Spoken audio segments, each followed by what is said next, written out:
अध्याय 33। थकावट, दवा और घर की परिचितता के संयोजन ने मुझे मैथ्यू की व्यर्थ खोज में बाहर निकाल दिया। मैं घंटों तक मैं अपने पेट के बल उठा, एक घुटना मुड़ा हुआ और हाथ बिस्तर पर। मैं बहुत ज्यादा थका हुआ था और बैठ नहीं पा रहा था, इसलिए मैंने अपना सिर दरवाजे की तरफ घुमाया। ताले में एक बड़ी चाबी लगी हुई थी और दूसरी तरफ से धीमी आवाजें आ रही थीं। जैसे जैसे नींद की धुंध धीरे धीरे चेतना में बदली, बुदबुदाहट और भी स्पष्ट होती गई। ये भयानक है, मैथ्यू ने झल्ला कर कहा। तुम उसे इस तरह कैसे जाने दे सकते हो? हमें उसकी शक्ति की सीमा के बारे में पता नहीं था। बिल्कुल नहीं, सारा ने कहा, जो उतनी ही अजीब लग रही थी। अपने माता पिता को देखते हुए वह अलग ही होगी। हालांकि मैंने कभी भी जादू टोने की उम्मीद नहीं की थी। तुमने कैसे पहचाना कि वो उसे बुलाने की कोशिश कर रही थी?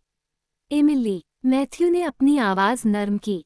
जब मैं बच्ची थी, तब केप कॉड की एक चुड़ैल ने इसे बुलाया था। वो 70 साल की रही होगी, एम ने कहा। मैं कभी नहीं भूली कि वो कैसी दिखती थी या उस तरह की शक्ति के पास होने पर कैसा महसूस होता था। विल्चफायर जानलेवा है। कोई भी मंत्र इसे रोक नहीं सकता और कोई भी जादू टोना जलन को ठीक नहीं कर सकता। मेरी माँ ने मुझे अपनी सुरक्षा के लिए संकेतों को पहचानना सिखाया। गंधक की गंध, चुड़ैल की भुजाओं की हरकत का तरीका, सारा ने कहा। उसने मुझे बताया कि जब जादू टोना करने के लिए कहा जाता है तो देवी मौजूद होती हैं। मैंने सोचा था कि मैं इसे देखे बिना ही अपनी कब्र में चली जाऊंगी, और मैंने कभी नहीं सोचा था कि मेरी भतीजी इसे मेरे ही रसोई घर में मुझ पर उतारेगी। चुड़ैल की आग और विल्चवालर भी। मैथ्यू ने कबूल किया। मुझे लगा कि जादू टोना पीछे हट जाएगा। मुझे स्टीफन प्रॉक्टर के बारे में बताओ। हाल ही में इस तरह के क्षणों में उसने जो अधिकारपूर्ण लहजा अपनाया, वह एक सैनिक के रूप में उसके पिछले जीवन का अवशेष लगता था। अब जब मुझे लाजरस के शूरवीरों के बारे में पता चला, तो मैंने इसे उसके वर्तमान का हिस्सा भी समझा। हालांकि सारा को किसी के साथ इस तरह की बातचीत की आदत नहीं थी और वह भड़क उठी। स्टीफन निजी व्यक्ति था, वह अपनी ताकत का दिखावा नहीं करता था, तो इसमें कोई आश्चर्य नहीं कि चुड़ैलों ने इसे खोजने के लिए खुदाई की।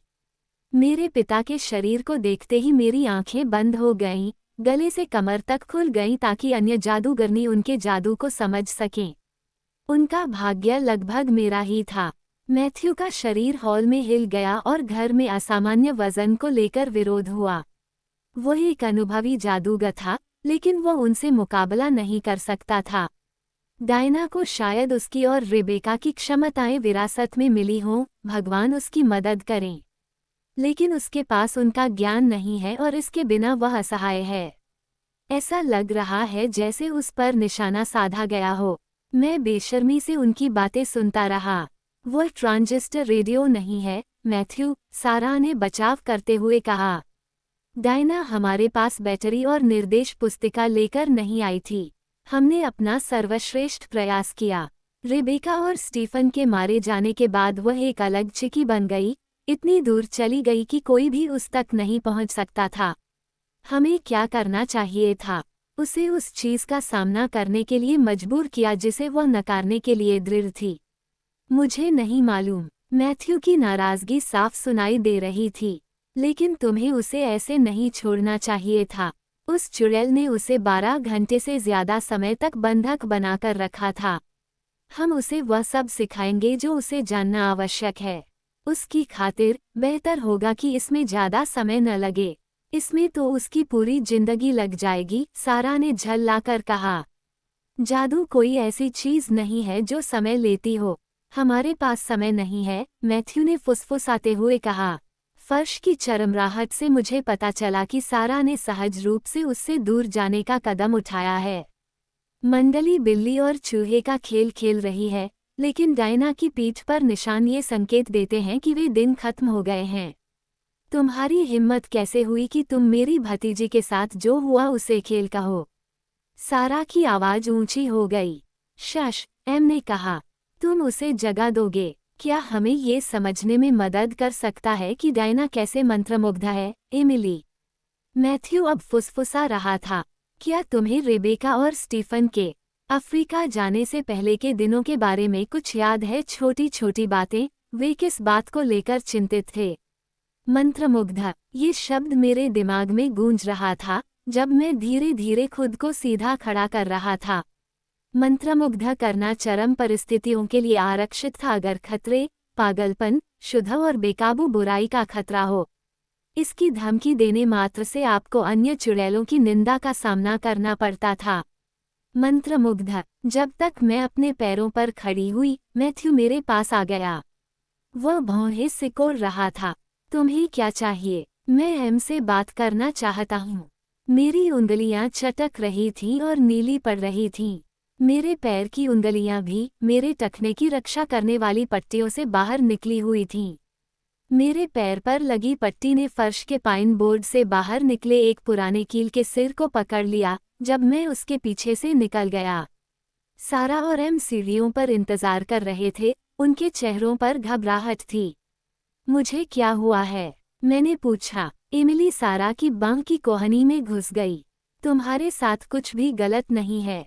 तुमने कहा कि मैं मंत्रमुग्ध हूँ, कि मेरी अपनी माँ ने ऐसा किया। मैं किसी तरह का राक्षस था। यही एकमात्र संभावित स्पष्टीकरण था। एमिली ने मेरे विचार ऐसे सुने जैसे कि एफडी ने उन्हें जोर से बोला हो। तुम कोई राक्षस नहीं हो प्रिय। रेबेका ने ऐसा इसलिए किया क्योंकि वह तुम्हारे लिए डरी हुई थी। तुम्हारा मतलब है कि वो मुझसे डरती थी? मेरी नीली उंगलियां किसी को भी भयभीत करने का एक बढ़िया कारण थीं। मैंने उन्हें छिपाने की कोशिश की, लेकिन मैथ्यू की शर्ट को जलाना नहीं चाहता था और उन्हें पुरानी लकड़ी की सीढ़ी की रेलिंग पर रखने से पूरे घर में आग लगने का खतरा था। गलीचे पर ध्यान दो। कमरबंद। रख रखाव कक्ष से लंबी महिला भूत सारा और एम के दरवाजे के चारों ओर झांक रही थी और फर्श की ओर इशारा कर रही थी। मैंने अपने पैर की उंगलियां थोड़ी ऊपर उठाईं। तुमसे कोई नहीं डरता। मैथ्यू ने मेरी पीठ पर ठंडी तीव्रता से देखा और मुझे अपना सामना करने के लिए कहा। वे हैं। मैंने अपनी चाची की ओर चमकती हुई उंगली से इशारा किया और दृढ़ता से उनकी ओर आंखें उठाईं। मैं भी ऐसा ही हूँ, एक और मृत बिशप ने कबूल किया। यह एक किशोर लड़का था जिसके दांत थोड़े बाहर निकले हुए थे। वह बेरी की टोकरी लिए हुए था और फटी हुई पैंट पहने हुए था। मेरी चाची एक कदम पीछे हट गई क्योंकि मैं उन्हें घूरता रहा। तुम्हें निराश होने का पूरा हक है। मैथ्यू आगे बढ़ा और मेरे ठीक पीछे खड़ा हो गया। हवा तेज हो गई और उसकी नज़र से बर्फ के स्पर्श ने मेरी जांघों को भी चमकाया। अब चुड़ैल हवा आ गई है क्योंकि तुम फंसे हुए महसूस करते हो। वो करीब आ गया और मेरे निचले पैरों के चारों ओर हवा थोड़ी बढ़ गई। देखा, हाँ, वो लुढ़कने वाली भावना क्रोध के बजाय निराशा हो सकती है। मंत्रमुग्ध करने के मुद्दे से विचलित होकर मैंने उससे उसके सिद्धांतों के बारे में और पूछना शुरू कर दिया। मेरी उंगलियों का रंग पहले से ही फीका पड़ चुका था और चटकने की आवाज़ भी चली गई थी। तुम्हें समझने की कोशिश करनी होगी, एम ने विनती की। रेबेका और स्टीफन तुम्हें बचाने के लिए अफ्रीका गए थे। उन्होंने तुम्हें उसी कारण से मंत्रमुग्ध कर दिया था। वे बस यही चाहते थे कि तुम सुरक्षित रहो। घर की लकड़ियों के बीच से कराहने की आवाज आ रही थी और उसकी सांस रुक गई थी। उसकी पुरानी लकड़ी की कड़ियां चरमरा रही थीं। मेरे अंदर से बाहर तक ठंडक फैल गई। क्या यह मेरी गलती है कि वे मर गए? वे अफ्रीका गए थे और किसी ने मेरी वजह से उन्हें मार डाला। मैंने मैथ्यू को भयभीत होकर देखा। उत्तर की प्रतीक्षा किए बिना मैं अंधाधुंध सीढ़ियों की ओर बढ़ गया, अपने टखने के दर्द या किसी अन्य बात की परवाह किए बिना बस भागने के लिए तैयार था। नहीं, सारा, उसे जाने दो, मैथ्यू ने तीखी आवाज में कहा। घर के सभी दरवाजे मेरे सामने खुल गए और पीछे से बंद हो गए जैसे ही मैं सामने के hall, dining room, family room और किचन में गया। सारा के बागवानी के जूते मेरे नंगे पैरों पर फिसल गए। उनकी रबड़ की सतह ठंडी और चिकनी थी। बाहर निकलते ही मैंने वही किया जो मैं हमेशा करता था जब परिवार मेरे लिए बहुत ज्यादा हो जाता था और जंगल में चला जाता था। मेरे पैर तब तक धीमे नहीं हुए जब तक मैं झबरा सेब के पेड़ों के बीच से होते हुए प्राचीन सफ़ेद ओक और चीनी मेपल के पेड़ों की छाया में नहीं पहुंच गया। सांस फूलने और सदमे और थकावट से कांपते हुए मैंने खुद को एक विशाल पेड़ के पैर पर पाया जो लगभग उतना ही चौड़ा था जितना कि वह ऊंचा था।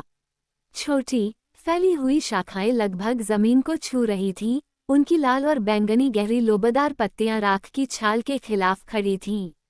अपने बचपन और किशोरावस्था के दौरान मैंने अपने दिल के टूटने और अकेलेपन को इसके शाखाओं के नीचे उड़ेला था। बिशपों की कई पीढ़ियों ने यहाँ वही सांत्वना पाई थी और उन्होंने पेड़ पर अपने नाम के पहले अक्षर उकेरे थे। मेरे नाम आरबी के बगल में एक पेननाइफ से उकेरे गए थे जो मेरी माँ ने मेरे सामने छोड़ा था, और मैंने खुरदरे तने के पास एक गेंद की तरह मुड़ने और एक बच्चे की तरह खुद को हिलाने से पहले उनके वक्रों का पता लगाया। नीले रंग की पाका मेरे कंधों पर गिरने से पहले मेरे बालों पर एक ठंडा स्पर्श था। मैथ्यू का ठोस शरीर जमीन पर गिर गया, उसकी पीठ पेड़ की छाल से रगड़ खा रही थी। क्या उन्होंने तुम्हें बताया कि मुझे क्या हुआ है? मेरी आवाज मेरे पैरों में दबकर रह गई। तुम्हारे साथ कुछ भी गलत नहीं है, मोन कोइर। चुड़ैलों के बारे में तुम्हें बहुत कुछ सीखना है। मैंने अपनी थोड़ी घुटनों पर टिका ली, लेकिन फिर भी उसकी तरफ नहीं देखा।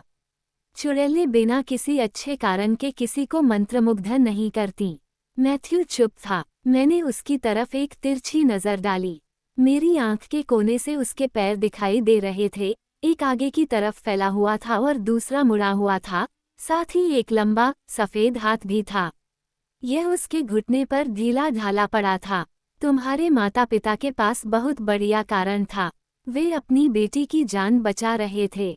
उसकी आवाज शांत और संतुलित थी, लेकिन उसके अंदर बहुत ज्यादा भावनाएं थीं। यही तो मैं भी करता। क्या तुम्हें पता है कि मैं भी मंत्रमुग्ध था? मेरे लिए आरोप लगाने से खुद को रोकना संभव नहीं था। मार्थे और यसब्यू को इसका पता चल गया। ला पियरे के लिए रवाना होने से ठीक पहले उन्होंने मुझे बताया। एमिली ने उनके संदेह की पुष्टि की। मुझे आपको बताने का मौका नहीं मिला था। ये बात मुझसे कैसे छिपा सकता है? मुझे विश्वासघात और अकेलापन महसूस हुआ, ठीक वैसे ही जैसे मुझे तब हुआ था जब सतू ने मुझे बताया था कि मैथ्यू ने क्या किया है। तुम्हें अपने माता पिता और एमिली को माफ कर देना चाहिए। वे वही कर रहे थे जो उन्हें तुम्हारे लिए सबसे अच्छा लगा। तुम समझ नहीं रहे हो, मैथ्यू, मैंने जिद करते हुए अपना सिर हिलाते हुए कहा। मेरी माँ ने मुझे बांध दिया और अफ्रीका चली गई, मानो मैं कोई दुष्ट, विक्षिप्त प्राणी हूँ जिस पर भरोसा नहीं किया जा सकता।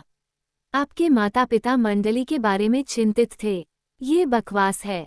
मेरी उंगलियां फड़कने लगी और मैंने अपनी भावनाओं को अपनी कोहनी की ओर धकेल दिया, अपने गुस्से को नियंत्रित करने की कोशिश करते हुए। सब कुछ लानत मलामत वाली मंडली के बारे में नहीं है, मैथ्यू। नहीं, लेकिन यह है। इसे देखने के लिए आपको चुड़ैल होने की जरूरत नहीं है। मेरी सफेद मेज बिना गर्म हुए मेरे सामने आ गई, उस पर भूत और वर्तमान की घटनाएं बिखरी हुई थीं। पहेली के टुकड़े खुद ब खुद व्यवस्थित होने लगे। मेरी माँ मेरे पीछे दौड़ रही थी जबकि मैं ताली बजा रहा था और एफ्लू कैम्ब्रिज में हमारे किचन के लिनोलियम फ्लोर पर उड़ रहा था। मेरे पिता घर पर अपने अध्ययन कक्ष में पीटर नॉक्स पर चिल्ला रहे थे। एक परी गॉडमदर और जादुई रिबन के बारे में सोने से पहले की कहानी। मेरे माता पिता दोनों मेरे बिस्तर पर खड़े होकर मंत्र पढ़ रहे थे और जादू कर रहे थे जबकि मैं रजाई के ऊपर चुपचाप लेटा हुआ था। टुकड़े अपनी जगह पर क्लिक हो गए और पैटर्न उभर आया। मेरी माँ की रात को सोने से पहले की कहानियाँ, मैंने आश्चर्य से उसकी ओर मुड़ते हुए कहा। वो मुझे अपनी योजनाएं सीधे नहीं बता सकती थी, इसलिए उसने इसे दुष्ट चुड़ैलों और जादुई रिबन और एक परी गॉडमदर के बारे में एक कहानी में बदल दिया। हर रात वो मुझे बताती थी ताकि मेरा कुछ हिस्सा याद रख सके। और क्या तुम्हें कुछ और याद है? इससे पहले कि वे मुझे मंत्रमुग्ध कर देते, पीटर नॉक्स मेरे पिता से मिलने आया था। मैं कांप उठा, घंटी बजने की आवाज सुनकर और फिर से अपने पिता के चेहरे पर भाव देखकर जब उन्होंने दरवाजा खोला। वह प्राणी मेरे घर में था। उसने मेरे सिर को छुआ। नॉक्स का हाथ मेरी खोपड़ी के पीछे टिका होने से एक अजीब सी सनसनी पैदा हुई थी। मुझे याद आया, मेरे पिता ने मुझे मेरे कमरे में भेज दिया और उन दोनों में लड़ाई हो गई। मेरी माँ रसोई में ही रही। यह अजीब बात थी कि वह ये देखने नहीं आई कि क्या हो रहा है। फिर मेरे पिता लंबे समय के लिए बाहर चले गए। मेरी माँ बेचैन थी। उसने उस रात एम को फ़ोन किया। यादें अब तेज़ी से आ रही थीं।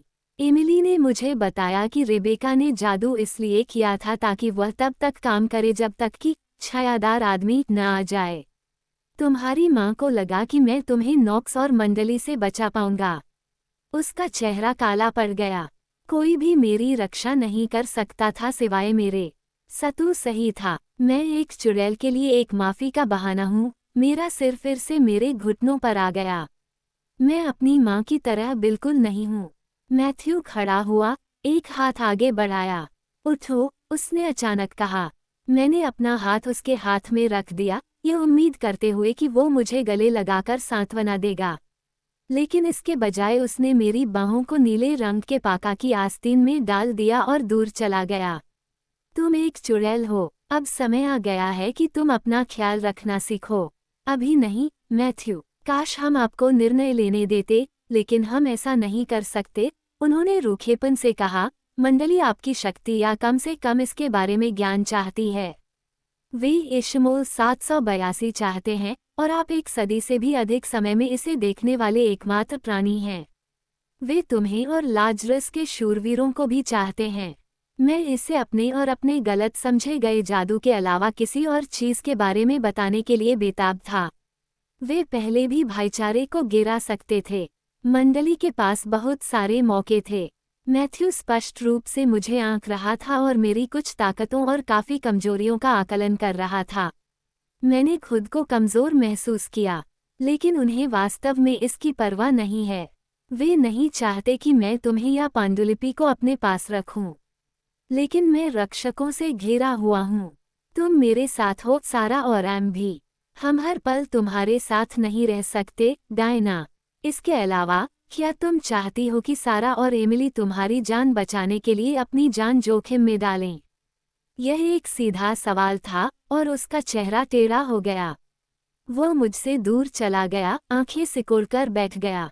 तुम मुझे डरा रहे हो, मैंने कहा, जब उसका शरीर झुक गया। मॉर्फिन के फीके, लंबे समय तक बने रहने वाले स्पर्श मेरे खून में बह गए, जो एड्रेनालाइन की पहली लहर से दूर हो गए। नहीं, मैं नहीं डरता। उसने धीरे से अपना सिर हिलाया, हर इंच भेड़िए की तरह देखते हुए उसके बाल उसके चेहरे के चारों ओर झूल रहे थे। अगर तुम सच में डरे हुए हो तो मैं उसे सूंघ लूंगा। तुम बस संतुलन खो चुके हो। मैथ्यू के गले के पिछले हिस्से में एक गड़गड़ाहट शुरू हो गई जो उस समय की आवाज़ से बिल्कुल अलग थी जब वह आनंद महसूस करता था। मैंने उससे दूर एक कदम सावधानी से बढ़ाया। ये तो अच्छा है, उसने फुसफुसाते हुए कहा। कम से कम अब तुम्हें डर का स्वाद तो चखने को मिलेगा। तुम ऐसा क्यों कर रहे हो? मैंने फुसफुसाकर पूछा। वह बिना कुछ कहे चला गया। मैंने पलकें झपकाईं। मैथ्यू, 2 ठंडे धब्बे मेरी खोपड़ी के ऊपरी भाग में चुभ गए। मैथ्यू 2 पेड़ों की शाखाओं के बीच चमगादड़ की तरह लटका हुआ था, उसकी बाहें पंखों की तरफ फैली हुई थीं। उसके पैर दूसरी शाखा से बंधे हुए थे। वो मुझे ध्यान से देख रहा था, बर्फ की छोटी छोटी झिलमिलाहटें ही उसके ध्यान में आए बदलावों का संकेत थीं। मैं आपका सहकर्मी नहीं हूँ जिसके साथ आप बहस कर रहे हैं। यह कोई अकादमिक विवाद नहीं है, ये जीवन या मृत्यु का मामला है। वहाँ से नीचे उतरो, मैंने तीखी आवाज़ में कहा। तुमने अपनी बात कह दी है। मैंने उसे मेरे बगल में उतरते नहीं देखा, लेकिन मैंने महसूस किया कि उसकी ठंडी उंगलियां मेरी गर्दन और थोड़ी पर थीं, मेरे सिर को एक तरफ घुमा रही थीं और मेरा गला उजागर कर रही थीं। अगर मैं गेरबर्ट होता, तो तुम पहले ही मर चुके होते, उसने फुसफुसाया। बस करो, मैथ्यू। मैंने छूटने के लिए संघर्ष किया, लेकिन कोई प्रगति नहीं हुई। नहीं, उसकी पकड़ मजबूत हो गई। सतू ने तुम्हें तोड़ने की कोशिश की और तुम इसके कारण गायब हो जाना चाहते हो। लेकिन तुम्हें वापस लड़ना होगा। मैं हूँ। मैंने अपनी बात साबित करने के लिए उसकी बाहों को धक्का दिया। इंसान की तरह नहीं, मैथ्यू ने तिरस्कारपूर्वक कहा, एक जंगली की तरह लड़ो। वो फिर से गायब हो गया। इस बार वह पेड़ पर नहीं था, और न ही मैं उसकी ठंडी निगाहों को अपने ऊपर महसूस कर सकता था। मैं थक गया हूँ। मैं घर वापस जा रहा हूँ। जब मैंने उस दिशा में सिर्फ 3 कदम बढ़ाए थे, तभी एक तेज आवाज आई। मैथ्यू ने मुझे अपने कंधे पर उठा लिया था और मैं तेजी से विपरीत दिशा में बढ़ रहा था। तुम कहीं नहीं जा रहे हो। अगर तुम ऐसा ही करते रहे तो सारा और एम यहाँ से चले जाएंगे। उनमें से एक को तो यह एहसास हो ही गया कि कुछ गड़बड़ है, और अगर उन्हें ऐसा नहीं लगा तो तबीथा जरूर हंगामा मचा देगी। नहीं, वे ऐसा नहीं करेंगे। मैथ्यू ने जंगल में मुझे अपने पैरों पर खड़ा किया। उन्होंने वादा किया था कि अगर तुम चिल्लाओगी तो वे घर से बाहर नहीं निकलेंगे, चाहे उन्हें कितना भी खतरा क्यों न महसूस हो। मैं पीछे की ओर खिसका, अपनी और उसकी बड़ी काली आंखों के बीच कुछ दूरी बनाना चाहता था। उसके पैरों की मांसपेशियां सिकुड़ गईं। जब मैं भागने के लिए मुड़ा तो वह पहले से ही मेरे सामने था। मैं विपरीत दिशा में मुड़ा, लेकिन वह वहां था। मेरे पैरों के चारों ओर हवा का झोंका आया। अच्छा, उसने संतोष के साथ कहा।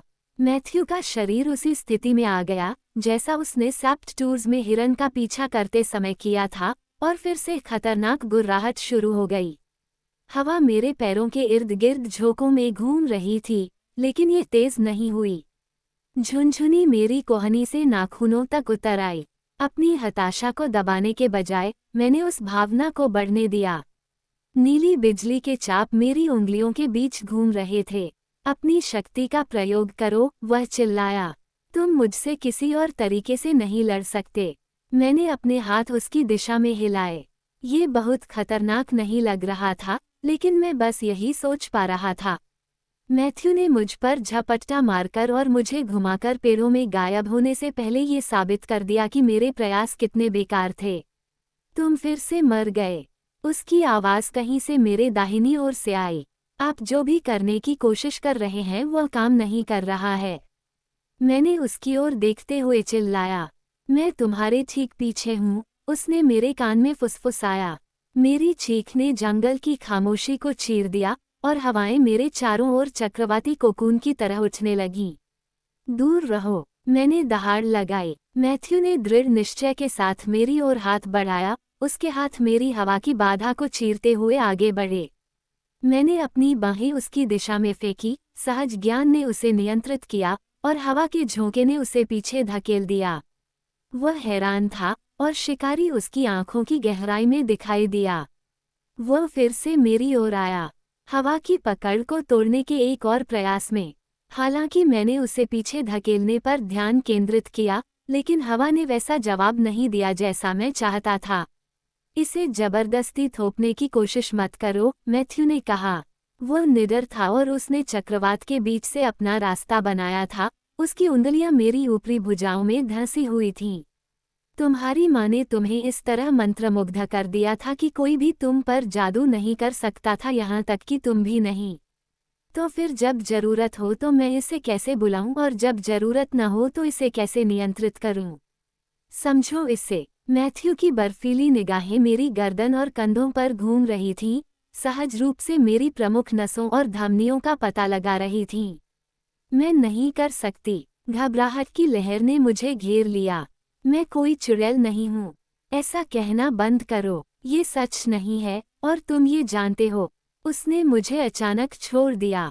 अपनी आंखें बंद करो, चलना शुरू करो। क्या? मैंने तुम्हें हफ्तों से देखा है, डायना। जिस तरह से वह चल रहा था वह बिल्कुल जंगली था। लौंग की गंध इतनी तेज थी कि मेरा गला बंद हो गया। आपको हरकत और संवेदी अभाव की जरूरत होती है ताकि आप सिर्फ महसूस कर सकें। उसने मुझे धक्का दिया और मैं लड़खड़ा गई। जब मैं पीछे मुड़ी तो वह चला गया था। मेरी नज़र जंगल पर घूम रही थी। जंगल में भयानक सन्नाटा था। जानवर अपने बीच मौजूद शक्तिशाली शिकारी से खुद को बचा रहे थे। अपनी आंखें बंद करके मैंने गहरी सांस लेना शुरू कर दिया। एक हवा मेरे पास से गुजरी, पहले एक दिशा में, फिर दूसरी दिशा में। ये मैथ्यू था जो मुझे चिढ़ा रहा था। मैंने अपनी सांसों पर ध्यान केंद्रित किया, जंगल के बाकी जीवों की तरह शांत रहने की कोशिश की, फिर बाहर निकल पड़ा। मेरी आंखों के बीच एक कसावट थी। मैंने भी उसमें सांस ली, अमीरा के योग निर्देश और मार्थे की सलाह को याद करते हुए कि दृश्यों को मेरे माध्यम से गुजरने दें।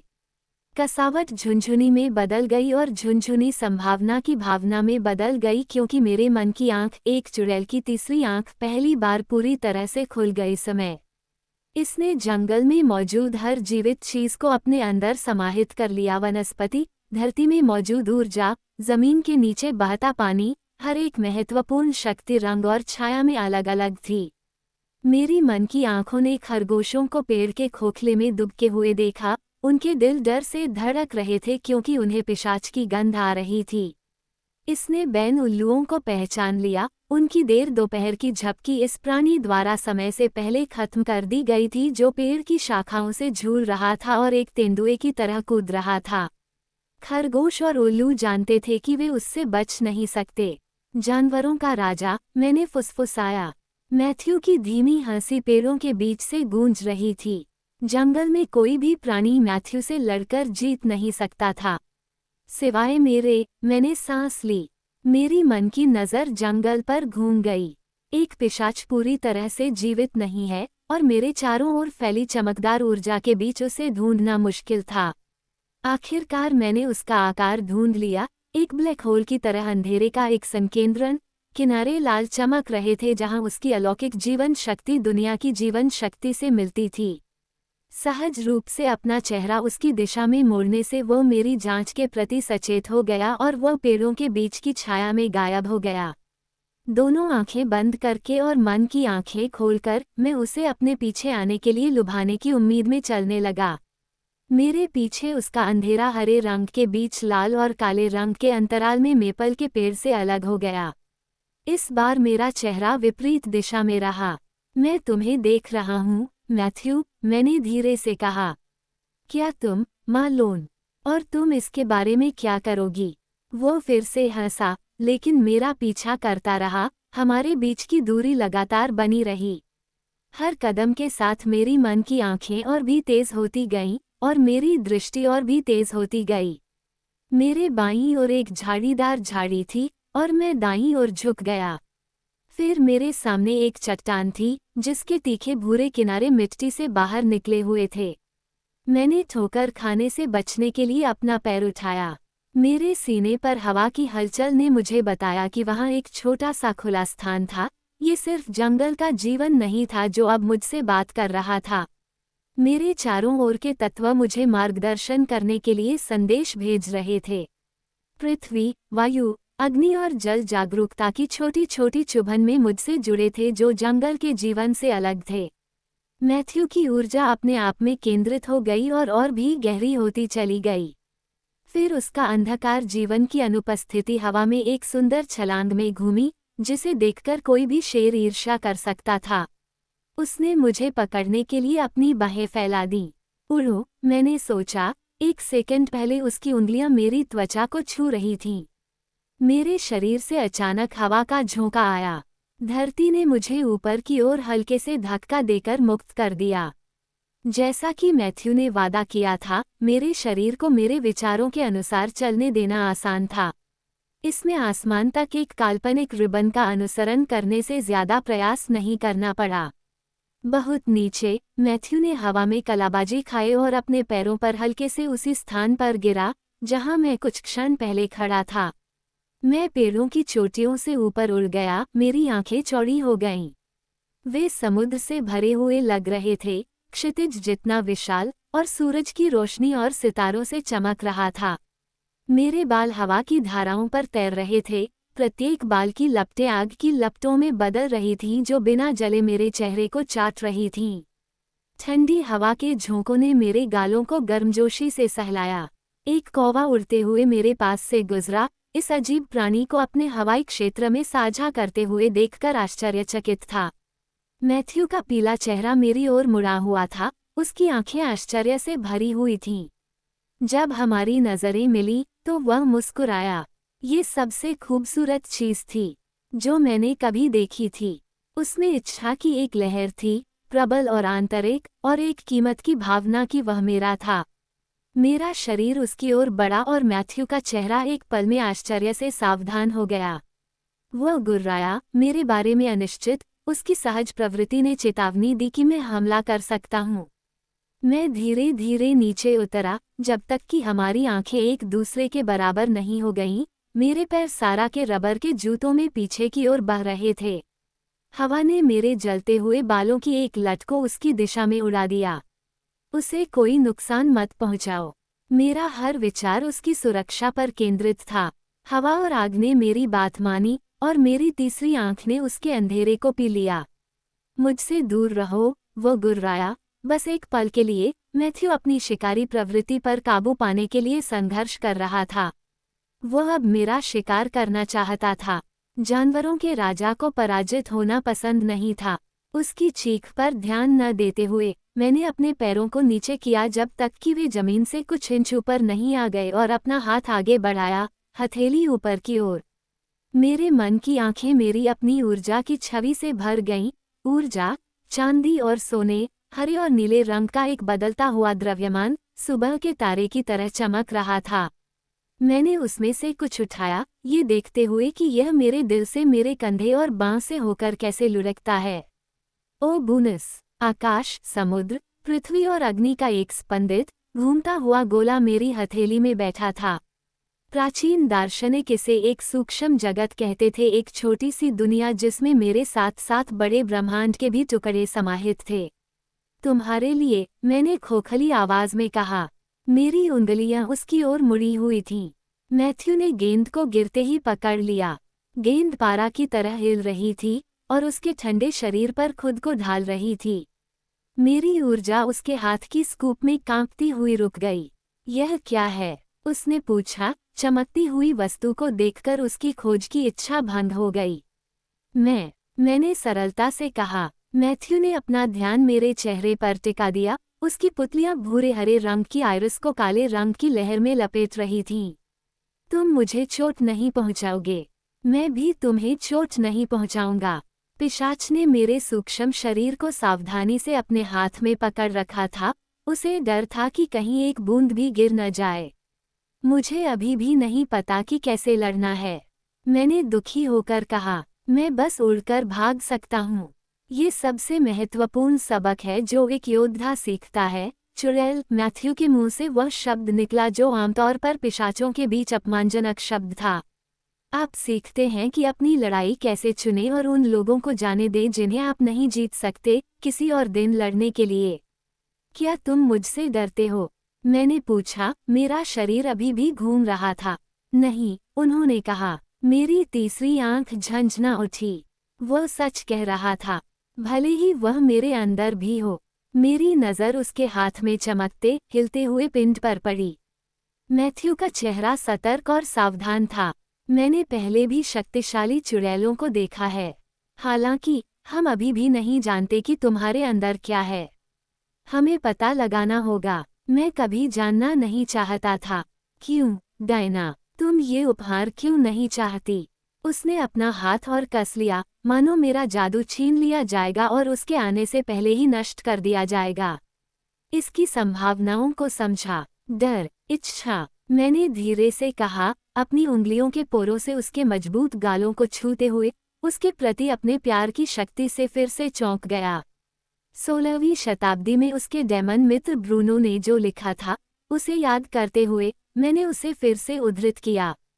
इच्छा मुझे आगे बढ़ने के लिए प्रेरित करती है, जबकि भय मुझे नियंत्रित करता है। क्या ये दुनिया में होने वाली हर चीज की व्याख्या नहीं करता है? सब कुछ, सिवाय तुम्हारे, उसने मुझे मोटी आवाज में कहा। तुम्हारे लिए कोई हिसाब नहीं है। मेरे पैर जमीन पर आ गए और मैंने अपनी उंगलियां उसके चेहरे से हटा ली, धीरे धीरे उन्हें खोल दिया। मेरा शरीर सहज गति को पहचान रहा था, हालांकि मेरा दिमाग जल्दी ही इसकी अजीबता को पहचान गया। खुद का वो हिस्सा जो मैंने मैथ्यू को दिया था, उसके हाथ से उछलकर मेरे हाथ में आ गया। मेरी हथेली उसके चारों ओर बंद हो गई, ऊर्जा जल्दी से फिर से अवशोषित हो गई।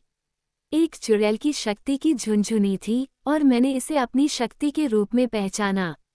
मैंने अपना सिर झुका लिया। मैं जिस प्राणी में बदल रही थी उससे डर गई। मैथ्यू की उंगलियों ने मेरे बालों का पर्दा हटा दिया। इस जादू से तुम्हें कोई नहीं छिपा सकता, न विज्ञान, न इच्छा शक्ति, न एकाग्रता। ये तुम्हें हमेशा ढूंढ लेगा। और तुम मुझसे भी नहीं छिप सकते। यही मेरी माँ ने ओब्लिएट में कहा था। वो हमारे बारे में जानती थी। ला पियरे की याद से भयभीत होकर मेरे मन की आंखें सुरक्षात्मक रूप से बंद हो गईं। मैं कांप उठी और मैथ्यू ने मुझे अपने पास खींच लिया।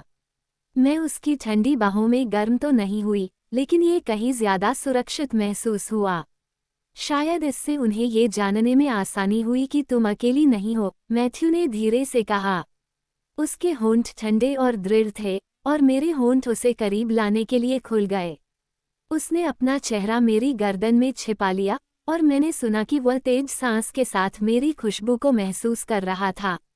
वह अनिच्छा से दूर चला गया, मेरे बालों को सहलाया और पाका को मेरे चारों ओर और कसकर बांध दिया। क्या आप मुझे अपने शूरवीरों की तरह लड़ने का प्रशिक्षण देंगे? मैथ्यू के हाथ रुक गए। वे मेरे पास आने से बहुत पहले से ही खुद का बचाव करना जानते थे। लेकिन मैंने पहले भी योद्धाओं को प्रशिक्षित किया है, मानव, पिशाच, दानव, यहाँ तक कि मार्कस को भी, और भगवान जानता है कि वो एक चुनौती था। हालांकि कभी भी चुड़ैल नहीं। चलो घर चलते हैं। मेरा टखना अभी भी दर्द कर रहा था और मैं थकान से गिरने को तैयार था। कुछ हॉलिंग स्टेप्स के बाद मैथ्यू ने मुझे एक बच्चे की तरह अपनी पीठ पर लिटाया और मेरी बाहों को अपनी गर्दन के चारों ओर लपेटे हुए गोधूली में चला गया। मुझे खोजने के लिए फिर से धन्यवाद। जब घर दिखाई दिया तो मैंने फुसफुसाते हुए कहा। वह जानता था कि इस बार मैं ला पियरे के बारे में बात नहीं कर रहा था। टीडी ने बहुत पहले ही देखना बंद कर दिया था, लेकिन अब वहाँ मैबोन के बोडलियन लाइब्रेरी में थे। एक इतिहासकार, एक चुड़ैल, कोई और नहीं। मैथ्यू ने अविश्वास में अपना सिर हिलाया। यही तो जादू है, मैंने कहा, उसके कॉलर के ऊपर एक कोमल चुंबन देते हुए। जब उसने मुझे पीछे के बरामदे में उतारा तो वह अभी भी गुर्रा रहा था। मैथ्यू आग के लिए और लकड़ियां लाने के लिए लकड़ी के शेड में चला गया और मुझे मेरी मौसियों के साथ सुलह करने के लिए छोड़ गया। वे दोनों ही असहज दिख रहे थे। मैं समझती हूँ कि तुमने इसे गुप्त क्यों रखा, मैंने एम को गले लगाते हुए समझाया, जिससे वह राहत से हौंफने लगी। लेकिन माँ ने मुझसे कहा था कि रहस्यों का समय समाप्त हो गया है। तुमने रेबेका को देखा है?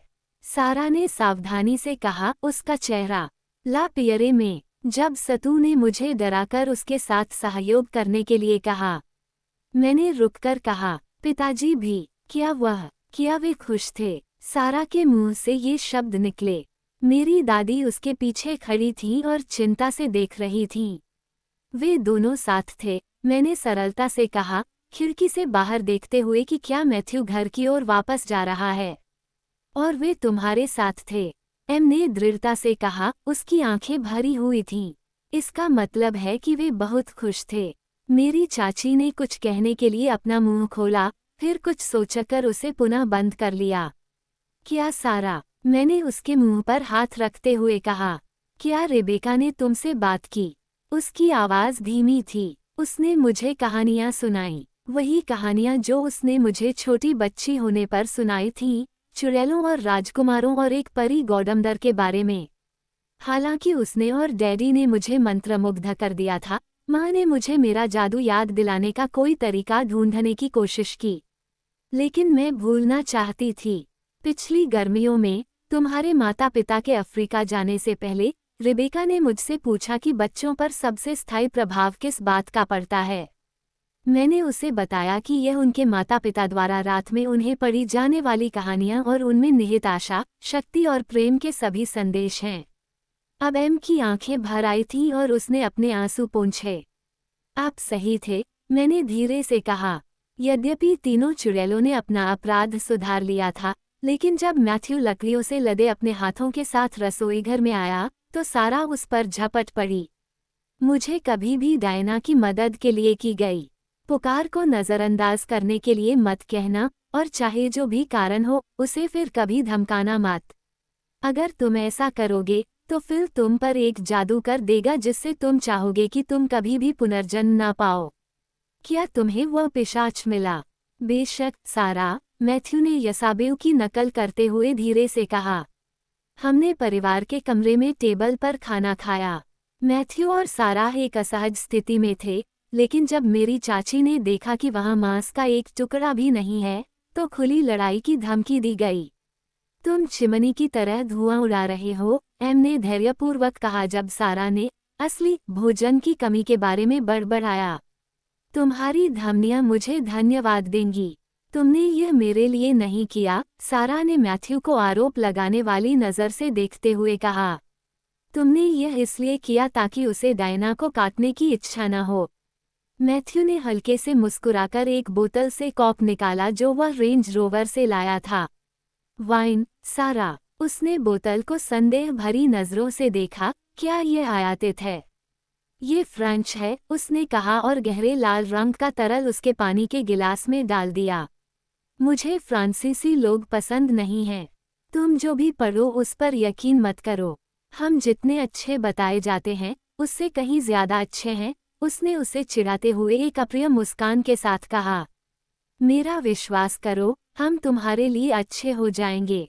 मानो ये साबित करने के लिए, तबीथा फर्श से कूदकर उसके कंधे पर चढ़ गई और भोजन के बाकी समय तक तोते की तरह बैठी रही। मैथ्यू ने अपनी वाइन पी और घर के बारे में बातचीत की। सारा और एम से खेत की स्थिति और जगह के इतिहास के बारे में पूछा। मेरे पास करने के लिए कुछ नहीं बचा था, बस इन 3 प्राणियों को देखना था जिन्हें मैं बहुत प्यार करता था और बड़ी मात्रा में मिर्च और कॉम्रेड खा रहा था। जब हम आखिरकार बिस्तर पर गए, तो मैं नंगी ही चादरों के बीच में सरक गई, मैथ्यू के ठंडे शरीर को अपने शरीर से सटाने के लिए बेताब थी। वह भी मेरे साथ आ गया। मुझे उसके नंगे मांस की ओर खींच रहा है। तुम गर्म हो, उसने मुझसे और भी कसकर चिपकते हुए कहा। तुम्हारी खुशबू अच्छी है, मैंने कहा। मेरी नाक उसकी छाती से सटी हुई थी। चाबी ताले में खुद ही फंस गई। जब मैं उस रात उठा तो वह वहीं थी।